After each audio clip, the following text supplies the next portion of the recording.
Jack here, JBF Music and Guitar Lessons, and this is why your vibrato sucks. Or, more specifically, why mine does, and what I'm trying to do to rectify this.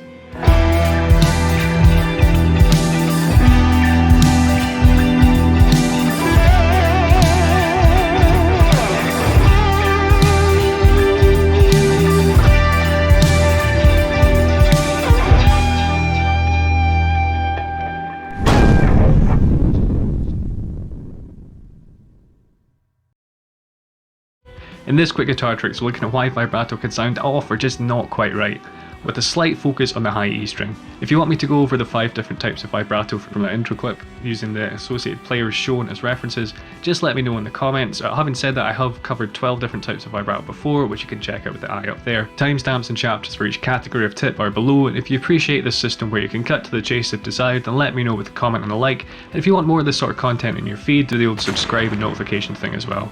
But by the end of this, you should hopefully have the necessary tools to work out why your vibrato sometimes sounds a bit skew. And most importantly, if I've missed any of your favourite tips, then please do put them down below.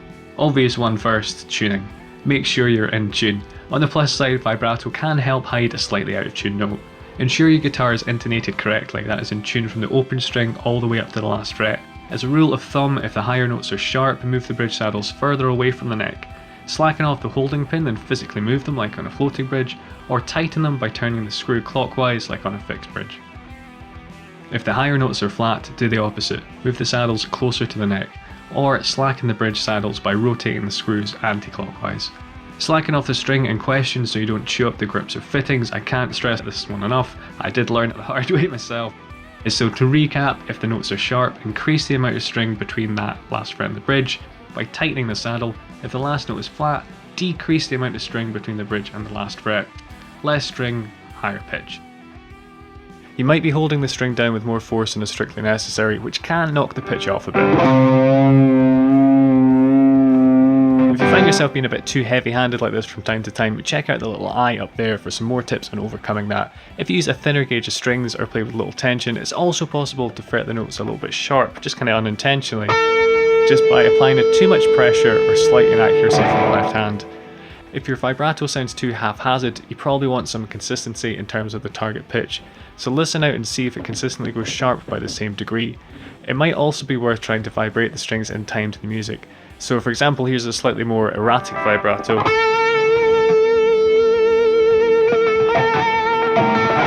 There's little regard for pitch or for timing there, and if we do a more tame one, in the style of Steve Vai, let's go for that.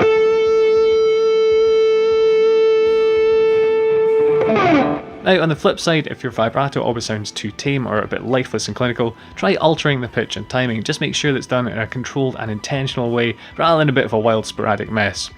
So you could do something like this. Let's just vary the speed a bit and vary the pitch, see what you can up with. Start off slow, maybe speed it up a bit, and then slow it down again. You could do the other way, so we could start off quicker and then slow it down.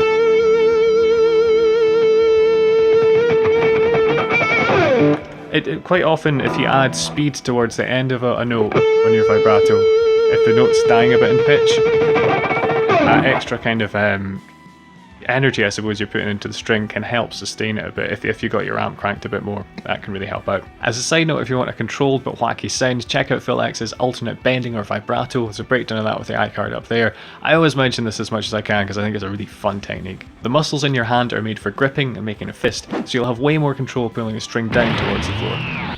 Not essential, but it gives you significantly more precision and is generally easier. So pulling it down versus pushing it up. Make sure you're not holding the notes slightly sharp unless you want that microtonal vibe, which to be fair, if intentional, is totally valid. More on that with the eye up there. So here, the note, if I hold it a little bit sharp, and then add the vibrato, it's not the end of the world. It just sounds a little bit unrefined, just like in that intro demo. So that last point in particular is the main factor as to why my high E string vibrato has never sounded quite right. I tend to push up on the E string, holding it slightly sharp, rather than risking mistakenly pull it off the fretboard. And unless you're Steve Vai, most of us mere mortals can't use this technique. So to avoid this noise, which let's face it is the guitar equivalent of those teenage voice cracks us lads had to endure, to prevent the string slipping off, I've also clearly unconsciously been holding the note a little bit sharp to keep it further from the edge. So when I'm holding it here, it's further from the edge of the fretboard, it's less likely to come off, right? This means my vibrato on the high E string has been less controlled, and the resting pitch is always going to be just a little bit sharp, a little bit off. So what can I do? Well, one thing is drill in the muscle memory so I can add vibrato without the risk of pulling it off the fretboard. So I'd probably still want to push it up, because pulling it down I think is just too risky for me with this little kind of gap here. You know, if you got a really wide neck and your string's further away, you've got a bit more leeway. So it would be a case of learning to push it up without holding it sharp. The other method is one that I've stolen from Chris Poland, formerly of Megadeth. More on him and this technique with the eye up there. Al Di Meola is another player who uses this trick. He's probably more well known, so I referenced him at the start when going through each string. But yeah, use more of a classical vibrato. So I'm still pretty new to this, it's still a work in progress, but the results so far have encouraged me to persevere. Maybe more of a subtle vibe from this one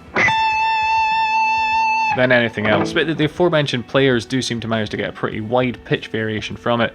Whether I kind of do it floating my thumb off, loosely anchored or more tightly anchored, I'm still not totally decided, as I say, working out the kinks of this one. I suppose there's always the whammy bar if we're feeling lazy, or that kind of sliding vibrato where you go across multiple frets.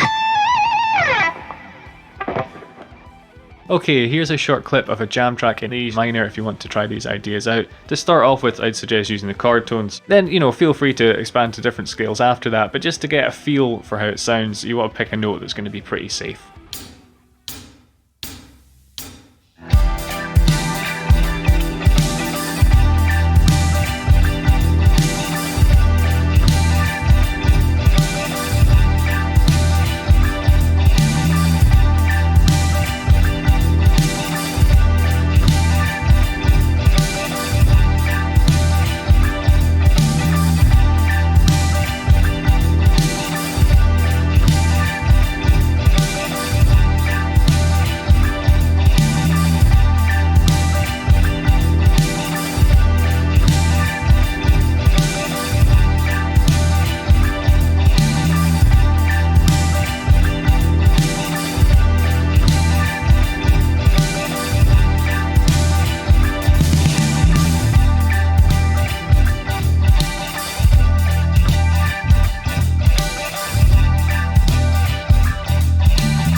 To recap, be in tune, check your intonation, you've got more strengths pulling the string down, don't hold the string sharp, and don't apply too much pressure. Play with intent or conviction, and a classical vibrato is definitely a safer bet on that high E string.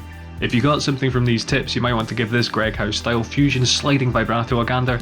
This has been Quick Guitar Tricks, so that's the playlist there. But yeah, hit subscribe to keep up to date with the channel, check out my tabs on Patreon, leave me a like, a comment and enable notifications by ringing that little bell on the side if you feel so inclined.